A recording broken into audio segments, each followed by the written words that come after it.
Doutor, tudo certo? Tudo bem, tranquilo, tirando essa chuvarada que está dando um transtorno, como você já disse hoje, mas está tudo bem.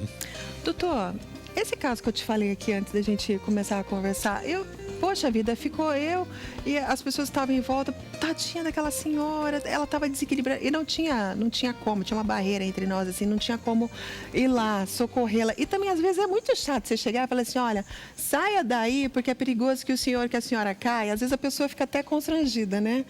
Então, como que a gente deve agir nesse caso? Primeiro, o assunto está de parabéns, que é extremamente importante. É pouco valorizado, mas é extremamente importante. Só para a gente dar alguns dados. 30% dos idosos, um terço dos idosos com mais de 60 anos tem pelo menos uma queda por ano. Nossa. Então é um número bastante significativo. Das causas mais variáveis possíveis, desde esse caso que você citou, que parece que é bobo lá na areia da praia, até o brinquedo do neto no meio da casa, que ele pisa, um cachorro ou um gato de estimação que passa rápido e ele vai desviar. Então, na verdade, a gente tem que tomar todos os cuidados com uma casa, com o ambiente. Então a gente fala que sempre que a queda tem dois fatores, o intrínseco do paciente, tá certo? E o extrínseco, que é o ambiente. O intrínseco seria a famosa labirintite? A tontura é uma das causas, uma arritmia cardíaca que faz baixo fluxo cerebral é outra causa. O idoso que tem mais fragilidade, menos músculo, com a idade a gente vai perdendo músculo, por isso a gente teria que fazer exercício frequentemente, exercício de resistido, de musculação, para tentar amenizar essa perda muscular. Então eu sempre falo, vou aproveitar o nosso Max patrocinador. Né? Então, na verdade, eu falo que quando o paciente tem um insulto, né, qualquer que seja, ele tropeça ou ele tem uma tontura, ele desvia o eixo dele. Nós mais jovens, gostou do mais jovens? Gostei, nós conseguimos logo readequar esse eixo. Quantas vezes a gente já não tropeçou, deu 2 passos e saiu andando? O idoso vai para o chão nessa hora. Então o reflexo dele é menor para o insulto e a correção dele é menor. Então, além dos fatores, esse é um fator intrínseco muscular e que é associado a isso que a gente conversou de tontura e associado ao ambiente, favorece o risco de quedas. Pois é, e daí as quedas estão relacionadas a várias fraturas, né? Por que o fêmur é o osso que mais se fratura no idoso?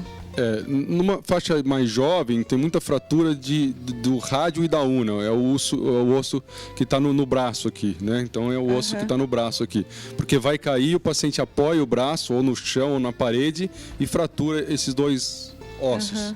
Então é chamada fratura de Collins, que é mais jovem. A mais idosa fratura mais o fêmur, por uma doença que a gente já conversou aqui bastante, a tal da osteoporose. Então o paciente tem a fratura, além da fratura ele já tem uma doença que é silenciosa, que ele não sabia até então, ele não tratava, não fazia prevenção, que é a osteoporose. E aí um impacto que não é tão grande, uma queda, a criança cai toda hora, mas não quebra, tá certo? Uma fratura, uma queda num paciente que tem um osso mais poroso, como o próprio nome fala, faz uma fratura. E essa fratura é muito temerosa, porque a cirurgia é bastante agressiva, o paciente fica acamado por muito tempo, com complicações como trombose, como pneumonia, vai ter dificuldade para deambular de novo, pode fazer aquelas feridas chamadas escaras, alguns que tem em casa sabem do que a gente está falando, que é chamada úlcera de pressão ou escaras. Então, na verdade, o paciente vai ter um trauma no fêmur e consequências que podem levar a óbito, inclusive. A Valéria ligou, ela disse que o avô dela tem 84 anos e que ultimamente tem sentido muitas tonturas e caindo.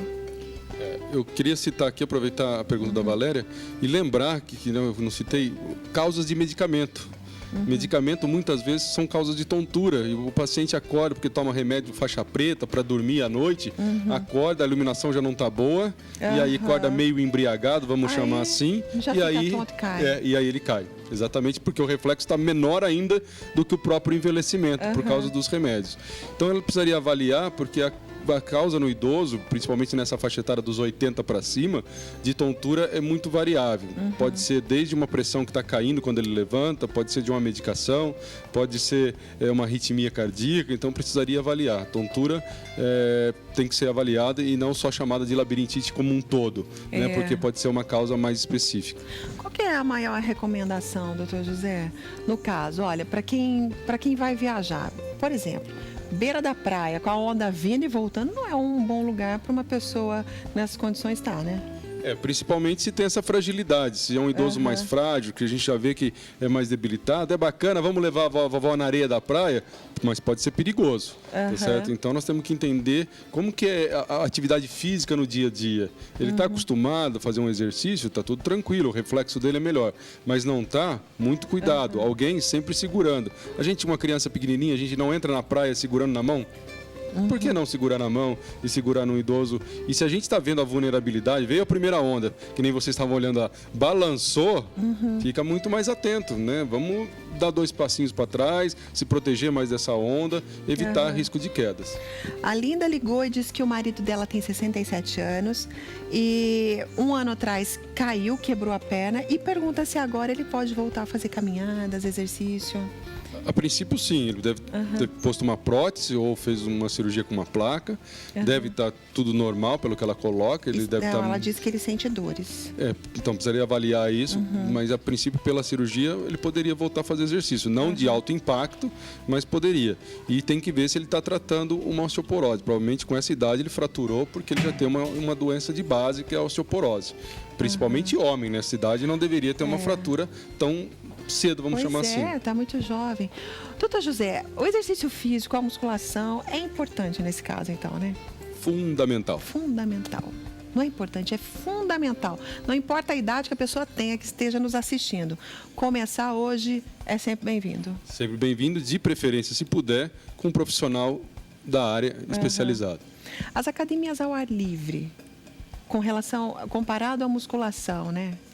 Elas não são tão adequadas porque, primeiro, não tem esse profissional que nós estamos falando, mas é melhor fazer do que não fazer nada. Já começa daí. Então, ela é muito bem-vinda.